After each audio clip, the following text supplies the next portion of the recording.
কৃষ্ণ নমস্কার। আশা করি ভগবানের আশীর্বাদে আপনারা সকলেই ভালো আছেন।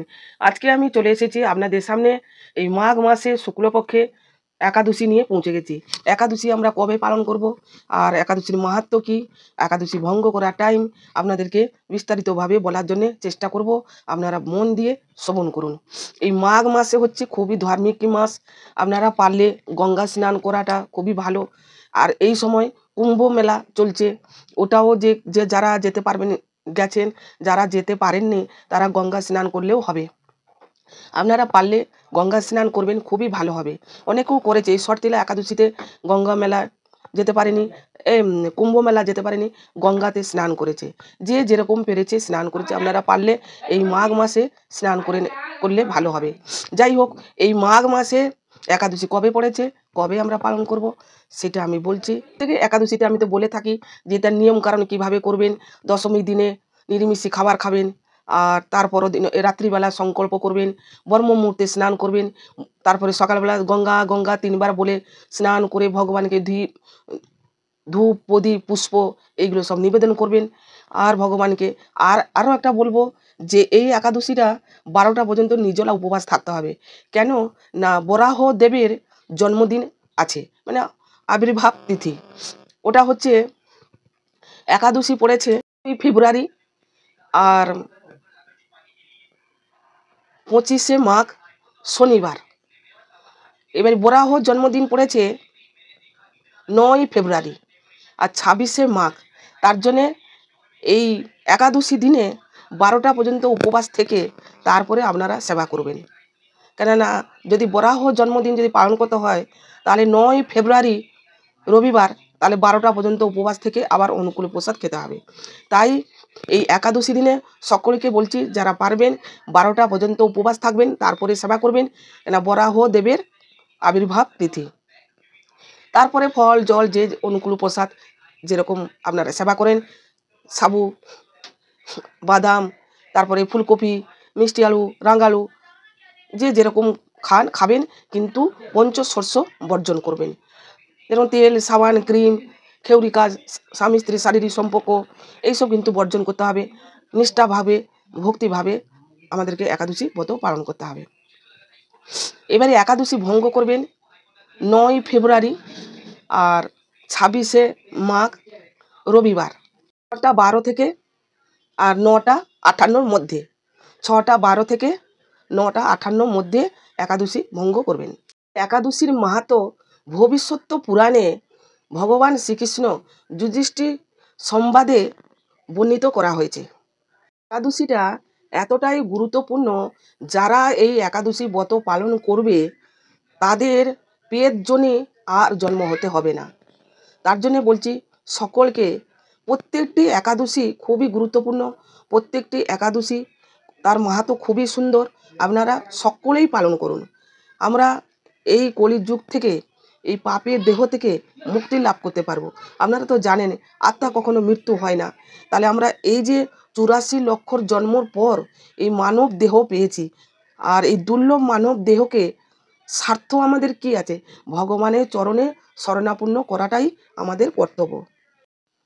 এক সময় যুধিষ্ঠির মহারাজ ভগবান শ্রীকৃষ্ণকে জিজ্ঞাসা করলেন যে এই মাঘ মাসে একাদশীর নাম কি, তার মাহাত্ম্য কি, আর করলে তার ফলাফল কি হয়, দয়া করে আমায় বলুন। ভগবান অতি আনন্দেতে বললেন, হে রাজন, এই মাঘ মাসে শুক্লপক্ষে জয়া একাদশী নামে আর ভৈমী একাদশী নামে পরিচিত। কোন একাদশী হচ্ছে সর্ব পাপ বিনাশকারী, মুক্তিদায়িনী আর পবিত্রকারী। একাদশী ব্রত পালন করলে সমস্ত দানের ফল লাভ হয়।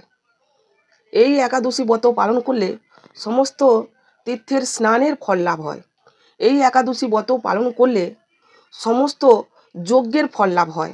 পর ভগবান শ্রীকৃষ্ণ বললেন যে এই মাঘ মাসের একাদশীর মাহাত্ম্য শুরু করলেন। হে রাজন, এক সময় স্বর্গতে ইন্দ্রদেব রাজত্ব করছিলেন, আর অন্যান্য দেবতারা সুখেতে বাস করছিলেন।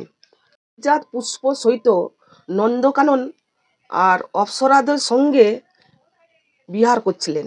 দিন দেবরাজ ইন্দ্র 50 কোটি অপ্সরাদের নায়ক হয়েছিলেন। 50 কোটি অপ্সরা, ওনাদেরকে দেখতে খুব অপূর্ব সুন্দরী, আর ওনাদের রাজা হয়েছিলেন, নায়ক হয়েছিলেন দেবরাজ ইন্দ্র। আজ ইন্দ্র বললেন 50 কোটি অপ্সরাদেরকে নৃত্য করতে, আর গন্ধর্বগণদেরকে বললেন গান করতে। ওনারা গান করতে শুরু করলেন, আর 50 কোটি অপ্সরা নৃত্য করতে শুরু করলেন। এখানে পুষ্প দৈত্য, চন্দ্রসেন, এনারা প্রধান প্রধান প্রধান হয়ে ছিলেন, মানে শ্রেষ্ঠ প্রধান হয়ে ওনারা ছিলেন। যত সব গন্ধর্বগণ আছে তাদের উপরে এই পুষ্পদৈত্য আর চন্দ্রসেন এনারা হচ্ছেন শ্রেষ্ঠ, এনারা ছিলেন সেখানে উপস্থিত। চন্দ্রসেন তার পত্নী মালিনী, তার কন্যা ছিল পুষ্পবতী নামে।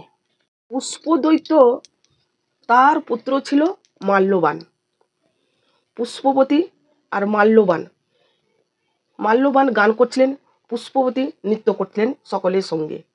সেইখানে নৃত্য করতে করতে, গান করতে করতে এই পুষ্পবতী মাল্যবান প্রতি আকর্ষণ হয়ে যায়। দুজনকে দুজন প্রেমে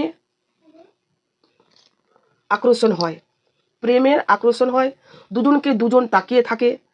আর তখন মাল্যবান গান ছন্দ কেটে যায় আর সুর কেটে যায়। এদিকে পুষ্পবতী নাচতে নাচতে সে দাঁড়িয়ে পড়ে। এমনই দুজন প্রতি মানে প্রেম কাম বসেতে ওনারা গান যে করছিলেন, নৃত্য যে করছিলেন, সেইগুলো সব কিছু ভুলে এই দুজনের প্রতি মত্ত হয়ে পড়েছে। আর পুষ্পবতী কটাক দ্বারা বশীভূত করে মাল্যবানকে। মাল্যবান পুষ্পবতীর প্রতি একেবারে প্রেমে পড়ে যায়। ইন্দ্রদেব বুঝতে পারলেন যে এর দুজনের কামবশতে সব কিছু লণ্ডভঙ্গ হয়ে যাচ্ছে। তখন ইন্দ্রদেব বললেন, হে মূঢ়, তুমি আমার কথা অবজ্ঞা করে তোমরা দুজনে এতটাই কামবশতে বশিত হয়েছ, আমার সব কিছু লণ্ডভঙ্গ করে দিলে। আমি তোমাদেরকে অভিশাপ দিচ্ছি, এই মুহূর্তে তোমরা পিশাচ হয়ে যাও, মর্ত্যতে গিয়ে তোমরা বাস করো। আর ওনারা দুজনে খুবই কষ্ট পান, দুঃখ পাচ্ছেন। সঙ্গে সঙ্গে দুজনে পিশাচিনী হয়ে যায়। এরা চলে যায় কোথায় না, হিমালয় পর্বতের কাছে, সেখানে বাস করে। সেইখানে বাস করতে করতে পূর্বজন্মের পুণ্যফল দ্বারা অসুস্থ গাছে ওনারা ঠাঁই পায়। মাল্যবান বলে ওঠেন যে কী বা পাপ করেছি, কী বা অন্যায় করেছি, এত আমাকে কষ্ট পেতে হচ্ছে, আমি আর কখনো পাপ কাজ আমি আর করব না। কিছুদিনের পর মাঘ মাসে এই শুক্লপক্ষে জয়া একাদশী উপস্থিত হয়। ওনারা কিন্তু অজান্তে ওনারা অনাহারে ছিলেন, দিবারাত্রি করেছেন। সারাদিন ওনারা জল পর্যন্তও পান করেননি, ওনারা একবারে নির্জলা উপবাস ছিলেন। আর কনকনে শীতের জন্যে ওনারা রাত্রিও জাগরণ করেছিলেন, ওনারা ঘুমাতেও পারেননি। তাই জন্যে দিবারাত্রি ওনারা উপবাস করেছিলেন, রাত্রি জাগরণ করেছিলেন। তার পরের দিনও সূর্য উদয় হওয়ার পরে ওনারা আবার গন্ধর্ব আর অপ্সরা রূপ আবার ফিরে পেলেন। ওনারা তারপরে ফিরে এলেন স্বর্গেতে। তখন দেবরাজ দেখে চমকে উঠলেন, কি ব্যাপার, তোমরা মুক্তি লাভ করে ফেললে? তোমাদেরকে কে মুক্তি করালো আমার অভিশাপ থেকে? কিভাবে তোমরা মুক্তি লাভ করলে পিশাচ শরীর থেকে? তখন মাল্যবান বললেন, হে প্রভু, গতকাল জয়া একাদশী প্রভাবে আমরা মুক্তি লাভ করেছি। ও, তোমরা একাদশী ব্রত করেছিলে? ইন্দ্রদেব বললেন। তখন মাল্যবান বললেন, হ্যাঁ প্রভু, কালকে আমরা একাদশী ব্রত অজান্তে করেছি, সেই ব্রতর প্রভাবে আমরা আবার দেহ ফিরে আমরা পেয়েছি। তখন দেবরাজ ইন্দ্র দেখে খুব অবাক হয়ে গেছিলেন। আর মাল্যবান বললেন যে ভগবান বাসুদেব কৃপায় আমরা এই দেহ পেয়ে স্বর্গেতে আবার ফিরে আসতে পেরেছি। ইন্দ্রদেব বললেন যে একাদশী ব্রত পালন করে সে আমার কাছে পূজনীয় হয়, আমি তাদেরকে পুজো করি। তোমরা আজ থেকে স্বামী স্ত্রী এই স্বর্গেতে বাস করবে, অতি আনন্দেতে সুখেতে জীবনযাপন করবে, আর তোমরা আনন্দেতে অমৃত পান করো, আনন্দ করো। এই কথা ইন্দ্রদেব বললেন, আর ওনারা সুখেতে জীবনযাপন কাটালেন। এরপরে ভগবান শ্রীকৃষ্ণ বললেন, হে রাজন, বর্ম হত্যা পাপ জনিকে নষ্ট করে দেয়। মানে এই ব্রত যারা পালন করে সেই ব্রতর পূর্ণ ফলের দ্বারা বর্ম হত্যা পাপ জনিকে হলেও তার নষ্ট হয়ে যায়। শেষে মহা আনন্দে বৈকুণ্ঠে সে বাস করে। আর এই একাদশীর মাহাত্ম্য শ্রবণ আর কীর্তন করলে অগ্নিষ্টং যজ্ঞের ফল লাভ হয়। তাহলে এইখানে একাদশীর মাহাত্ম্য আমি শেষ করলাম।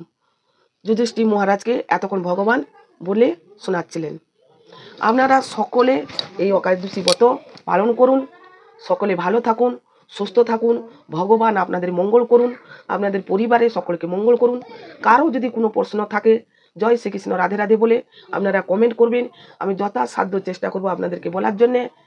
আর বন্ধু বান্ধব আত্মীয় স্বজনকে ওনাদেরকে ভিডিওটা শেয়ার করবেন, ওনারা যেরকম এই একাদশী ব্রত পালন করেন ওনাদেরকে সাহায্য করবেন, সহযোগিতা করবেন। সকলে যেরকম একাদশী ব্রত করে ভগবানের নাম ভগবানের সেবা করে সকলে যেরকম মুক্তি লাভ করে। যাই হোক, আমি এইখানে শেষ করছি, পরে ভিডিওতে আবার দেখা হবে। ততক্ষণ আপনারা ভালো থাকুন। জয় শ্রীকৃষ্ণ চৈতন্য প্রভু নিত্যানন্দ, শ্রী অদ্বৈত গদাধর শিবাসাদি গৌর ভক্তবৃন্দ। হরি বল, হরে কৃষ্ণ, নমস্কার।